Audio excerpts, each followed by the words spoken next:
الرحیم۔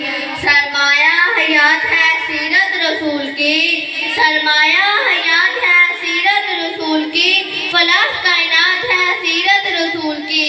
بنجر دلوں کو آپ نے سیراب کر دیا، بنجر دلوں کو آپ نے سیراب کر دیا، ایک چشمہ صفات ہے سیرت رسول کی۔ پیارے دوستوں السلام علیکم۔ میرا آج کا موضوع ہے سیرت نبی صلی اللہ علیہ وآلہ وسلم۔ یہ تو وہ موضوع ہے جس کے بیان کے لیے ساری دنیا کے درختوں کو قلم بنا دیا جائے، سمندروں کے پانی کو روشنائی بنا دیا جائے، اور زمین سے آسمان تک کے خلا کو اوراق بنا دیا جائے، تو اس بات کا گمان کیا جا سکتا ہے کہ قلم ختم ہو جائیں گے، سمندروں کے پانی خشک ہو جائیں گے، قلم ختم ہو جائیں گے، سمندروں کے پانی خشک ہو جائیں گے، لیکن میرے پیارے نبی صلی اللہ علیہ وآلہ وسلم کی سیرت پاک کبھی مکمل نہ ہو پائے گی۔ زندگیاں بیت گئی اور قلم ٹوٹ گئے، زندگیاں بیت گئی اور قلم ٹوٹ گئے، تیرے صحاب کا ایک باب بھی پورا نہ ہو سکا۔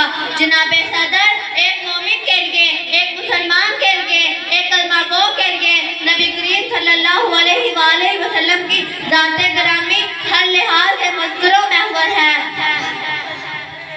حضور آئے تو سرائے تپش پا گئی دنیا، حضور آئے تو سرائے تپش پا گئی دنیا، اندھیروں سے نکل کر روشنی میں آ گئی دنیا۔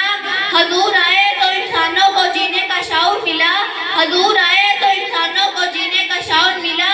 سلام آمنہ کے لال اے محبوب سبحانی، وما علینا الا البلاغ المبین۔